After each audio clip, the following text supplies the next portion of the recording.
সবসময় বেশি বেশি। এভাবে কেউ কারোর সাথে কথা বলে? যখন একটা বান্ধবী আমার। আচ্ছা বাদ দিন, আপনি শান্ত হন। বন্ধুরা তো কত কথাই বলে। না, এভাবে বললে হবে না। এরপর যদি আমার সাথে এভাবে কথা বলেন, একদম ঘুষি মেরে নাকটা ফাটিয়ে দিব। আচ্ছা আপনি শান্ত হন।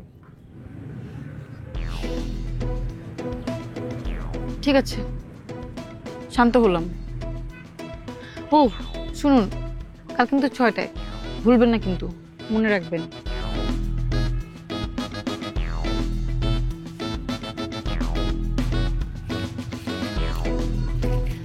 শুনুন, এখানে কিছু টাকা আছে, এটা রাখুন, কালকে শপিং করে ফেলবেন। আর এইসব চুল দাড়িটা একটু সাইজ করবেন, যাতে দেখতে একদম হিরোর মতো লাগে। পারবেন না? ঠিক আছে, কিন্তু টাকা লাগবে না। ধরুন না, নতুন জামা প্যান্ট জুতা। নতুন শার্ট, নতুন প্যান্ট, নতুন জুতা সবই আমার আছে। আপনি এত টেনশন করছেন কেন? না না, তারপরও রাখেন। পরে আপনি কি নাকি পরে চলে আসেন, পর আমার মান সম্মানে লটস্পাই হয়ে যাবে। আপনি চাইলেও আমি আপনার মান সম্মান লটস্পাই হতে দিব না। আমি যাকে হেল্প করি মন থেকে করি। তাহলে কি আপনাকে বিশ্বাস করতে পারি? হ্যাঁ, কাল থেকে আপনি আমাকে সারা জীবনের জন্য বিশ্বাস করতে পারেন। কাল থেকে মানে? কাল থেকে মানে মানে কাল আমি আপনার কাজটা ঠিকঠাক করে দিব। আর শোনেন, যখন আমি বড়লোক হব তখন আপনার সাথে গিয়ে আপনার বান্ধবীর বয়ফ্রেন্ডকে আমি দেখে আসবো। আচ্ছা, আপনি বড়লোক কিভাবে হবেন? সেটা তো জানি না, কিন্তু রিক্সা চালকরাও বড়লোক হয়। আপনি সিনেমায় দেখেন নাই?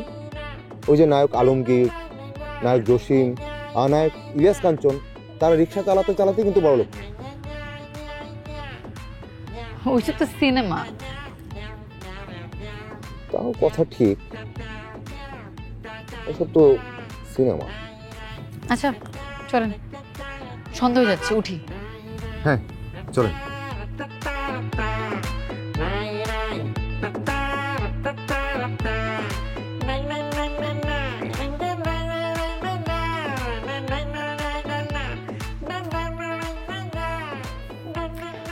এসব কি হচ্ছে বাসায়? আবার কি হলো? ছেলে নাকি সত্যি সত্যি রিক্সাওয়ালা? সেটা আমি কি করে জানবো? একটা রাতে তো ব্যাপার, শান্ত হও। কাল আমরা বসলেই তো সবকিছু জানবো। এটা কোনো কথা? এই জন্য আমি সন্তান বড় করেছি। সে কথা তো আমিও বলি, কিভাবে সন্তান বড় করলে যে এমন দিনও দেখতে হলো। মানে কি? মানে সব দোষ আমার? থাকবো না আমি এই বাড়িতে। এই সংসারের কপালে ঝাড়ু। আমি চলে যাব, যেদিকে দু চোখ যায় চলে যাব।